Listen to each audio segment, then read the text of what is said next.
right, so welcome everybody to our very first episode of Playing with Fire. I'm Homer. And I'm Sadie. And as our very first episode, I want to toast because, it's our very first one. So cheers to that. Cheers, Sammy, our camera person, and also part of the family. Thank you. Cheers to that. Cheers. All right. Well, I think today for us to start playing with fire, today we're going to talk about something that's sensitive. It's very real and important, and that is the Hamas and Israeli war. And our intention of talking about it, obviously, is just conversation. I can express that I am not an expert in anything, politics, war, or any of that, but I am human, and as a human being experiencing it within my own experience, I have opinions and I have thoughts just like you, Sadie, and everybody else. Of course. I actually have a lot of opinion in that area. So for you guys, because that's the first time we talk to you, so I'm from Iran originally, so if you are familiar with the situation with what's happening in Palestine and what's happening in Israel, Iranian people are always in the middle of this conversation when this conversation come up. And lately we were being accused of not supporting Palestinian people, which I have my own response to that. We can just go ahead and talk about it. Oh yeah, tell me. I'm curious to know. Yeah, so I actually heard, I saw a lot of TikToks from different Palestinian creators accusing specifically Persian and Iranian women of not supporting Palestine and even supporting Israel, and they kind of inviting us to shut up and not talk about this topic. Actually, could I ask you something before that? Of course. Can we? Most of the listeners will probably be familiar with the topic, but can we kind of start with how this war even started? Because I know it didn't start 2023. This has been going on for over a century. So I'm interested in knowing, why did it even start? How did that happen that led to today? So Hamas is a group that I think mostly all the countries agree that they are a terrorist group. The reason that they call them terrorist group is because of a lot of terrorist attack that they did. There are people in Palestine, there are many people that they do agree with what Hamas is doing. Those people think, they call them free fighters, not a terrorist group, and they believe Hamas is fighting for them to take back their lands. Right. But in other hand, there are some people that after many years, they just want some peace, and they were just enough is enough. Let's stop this war and let's live together. So I believe this happening inside Palestine. I do not know what is the percentage, how many people are with Hamas, how many people are against Hamas. But what's happening is, the reality is, this group are being funded by some government from in Middle East, specifically with Iranian government. We're talking about millions of dollars. So where this money comes from, mainly comes from resources from Iran. And the reason that the Iranian regime is supporting them is because they want to have power in the area. They want to have power in Middle East, so that whenever there is a terrorist group, unfortunately, you see in Palestine, in Syria, our government, our regime is supporting them. Yeah. So now these people have fun, they have money, they have rockets, and they are being encouraged and they're receiving money to do this thing. For sure, they have some ideologies taking back their lands too, but the reality is all the heads of Hamas are not in Palestine. They are living in safe countries. Yeah. They are having their luxurious life, and they encourage people, innocent civilians, to just get to this far war and get killed. Yeah, I was reading a little bit about that, and I was noticing how it's very complicated because there's so many other countries involved. And since it started so long ago, it's very complicated how Palestinians, Israelis are fighting over the same land, over the same religious, this like sacred grounds and temples and mosques, and everything is in the same place. Yet the very complicated thing is they all kind of technically want to keep it, and that's very tricky, because like what do you do? Like sure they're trying to find a way that everyone can be happy and everyone can kind of come to an agreement, but that hasn't happened. Gaza has been kind of isolated for many years. Israel has kind of had control over their water, their electricity. So in a way, there's like an advantage to that. But either way, it's very complicated. And what's very difficult is for the innocent people on both sides of everything that's happened. But now that we have a better idea of how long that's happened and how long it's been taking place. So you were telling me that who was it that's kind of saying that Iranian women are not? So there were many of people. I don't remember what was this creator's names, but she actually started like kind of movement asking Iranian women to stop talking about this topic because Iranian women had their own opinion. But for you, I just want to give you a very small short summary of what happening in Iran is. Iranian regime is forcing Islam upon our people. So they call themselves Islamic Republic of Iran, and they do not allow any other opinion or religion. Of course, if you were born in a Christian family, you can keep that religion. But if you want to change from Islam, you were born in a Muslim family, and you say, I don't want any religion, let's say, you can get killed. So this is something for generation people living in fear. And while many of the million of those people do not believe in Islam, they cannot say it because they can get killed. Because they will be considered as quitter, like they left the religion. So what happens is these people need to keep quiet, not talking about what they believe or not believe.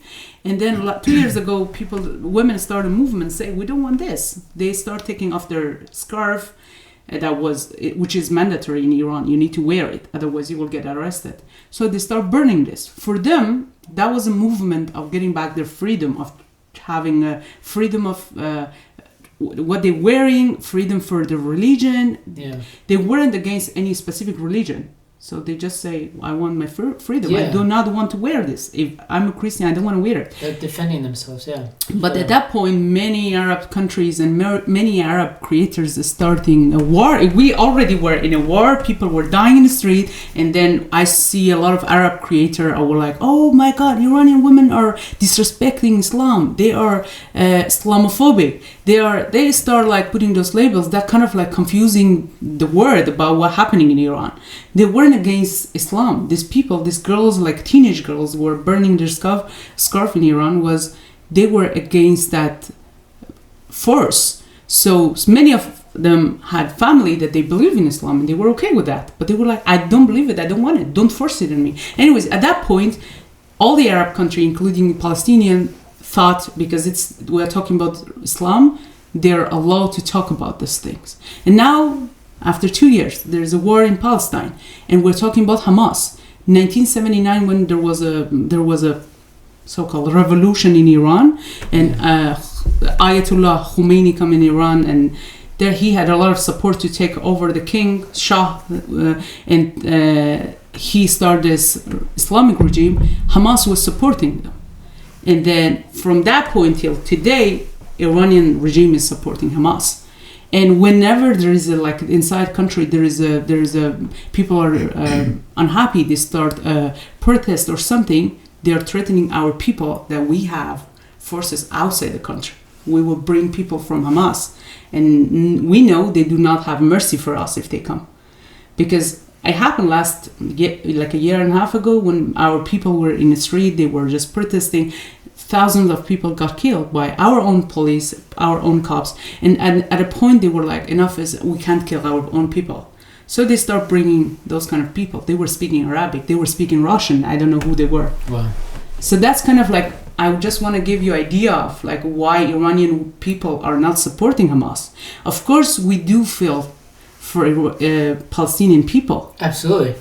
it's horrible when I saw those kids are getting killed. Absolutely. Yeah. When I see the cities are gone, and that's heartbroken. But yeah, it doesn't mean we can say forget that what right. Hamas is doing. You know, I completely understand.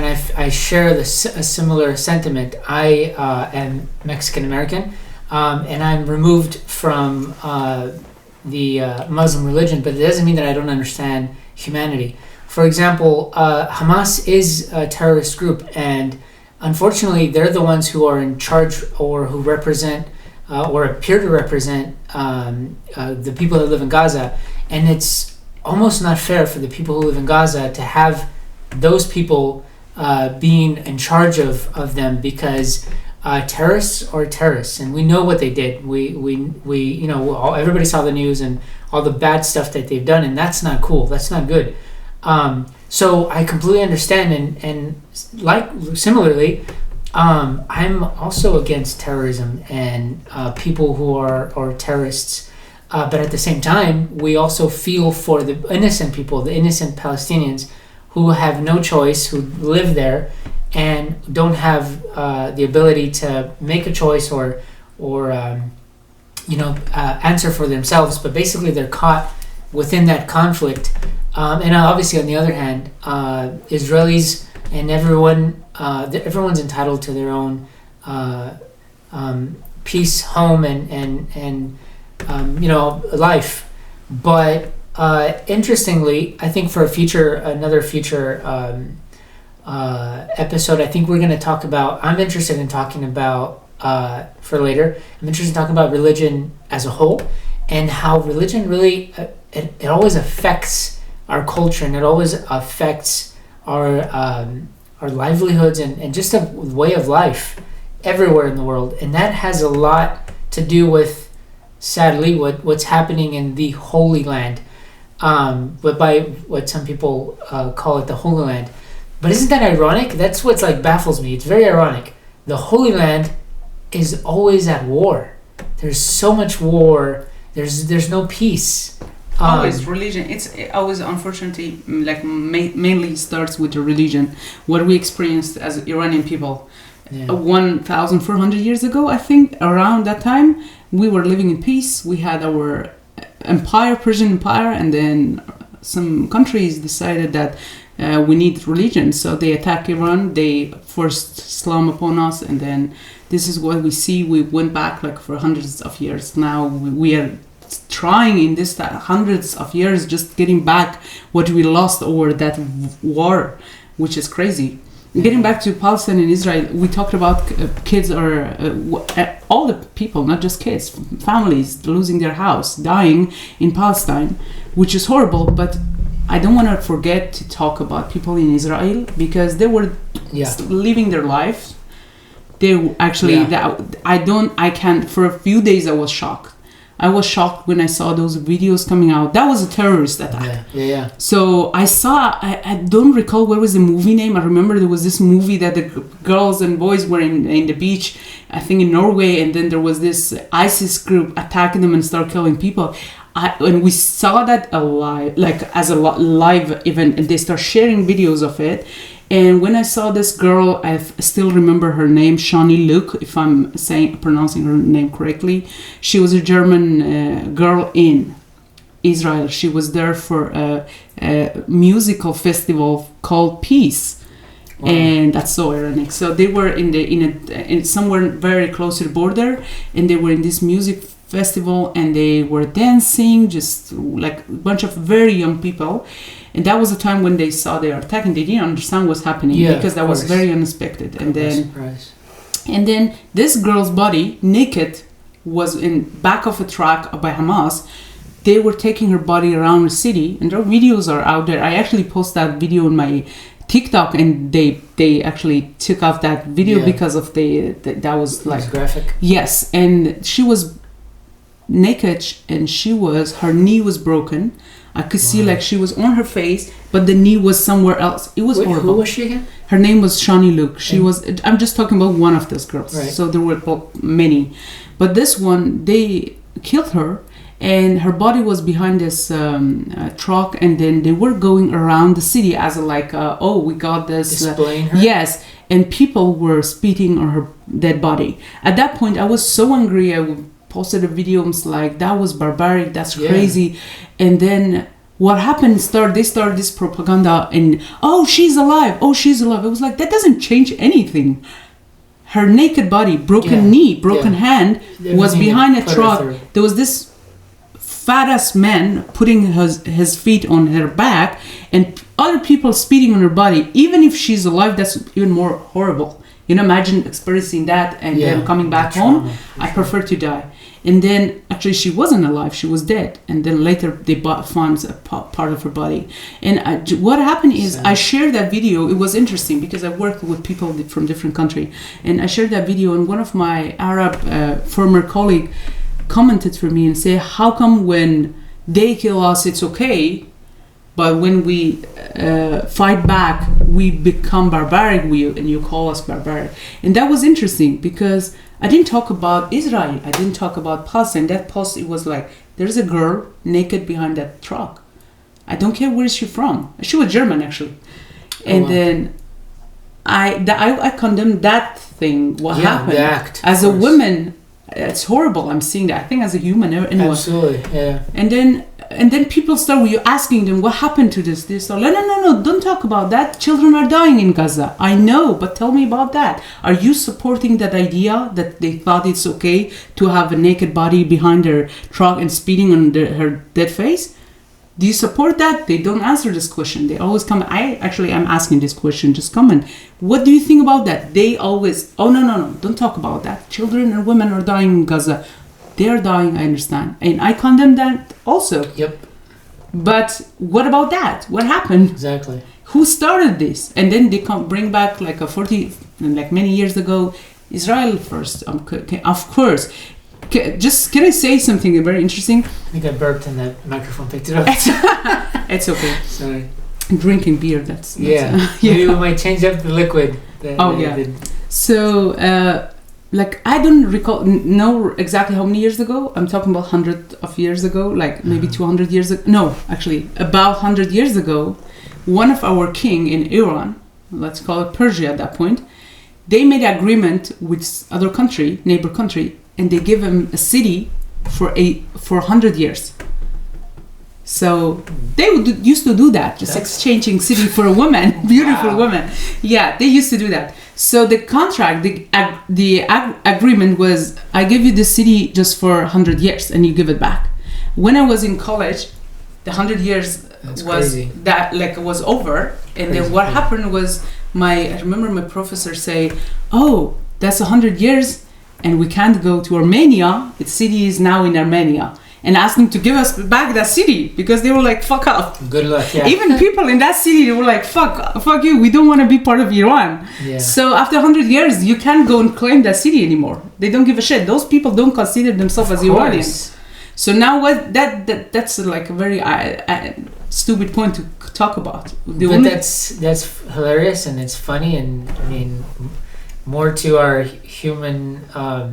our human nature of the things that we do, the things that we've done, and sadly the things that we're gonna do in the future. But not specifically us, just saying in general. We didn't have that power. never get that power to do this stupid thing.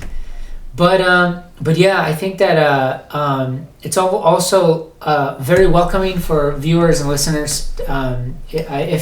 If there's something important that you want to add to inform us of the conversation, please do, because as we mentioned, we're not experts. We're just conversating.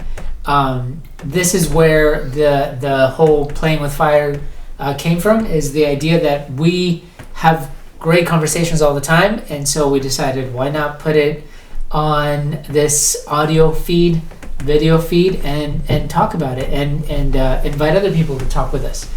And that's all this is, because we do understand, and we don't forget the fact that these topics are very important to some people and many people, and these topics affect people's lives. They may not affect mine, they may not affect yours, but they do affect people. This is a very real reality to some people, and as we conversate about it, it's without ignoring that it's a very real thing for many people. Yeah, that's it. So at the end, I want to just add this, that first of all, for sure, I condemn any war. I do not want anyone from both sides to die. Yeah. And I do not give a shit to Hamas. Like, they're dying, they deserve it, because they went to start killing those kids, those women, those innocent people, kidnapping grandma who was like 75 or 78, and I don't care about them. I care about people in Palestine and people in Israel. I think they both deserve peace. And one of the reasons I think Iranian women, they were so terrified when they saw this terrorist group attack people in Israel and start kidnapping women. That was kind of like reminding it, because we are very traumatized by our regime. It's kind of like the same thing. If you go, we will for sure talk about this maybe in another episode. Like less than 2 years ago, we had this movement start in Iran. The same thing. They start kidnapping teenage girls in the street and taking them to places, and then we found their bodies like dead and raped, and kind of like, I believe that reminds us of that situation. So, and also Hamas and Iranian regime are like besties. So that kind of like same ideologies. Yeah, and the ideology is very interesting, because that's another topic that we can talk about later that I'm also very fascinated by. The idea that people can have ideologies, an idea that they believe in, and all they need to do is believe in it. And if someone feeds that idea, whatever that idea is, if enough people believe it, they could change the world, and not in a good way. Sometimes you're bad. Yeah. And so that's another very interesting thing that we can talk about. Yeah. Ideologies. Okay. Yeah. Sure. Very, actually, very great. Honestly, to talk about this, I think we can talk about it for hours. But yeah, guys, let us know, what do you feel and what do you think about the topic? What do you think about Hamas? Let us know if you can consider them as a terrorist group or not, and what is the solution. And till next episode. Yeah. Cheers on that for our very first. Thank you all. And we're going to play with fire every day. Hopefully we don't get burned, but we'll play with fire for sure. Yeah. Thank you. Cheers.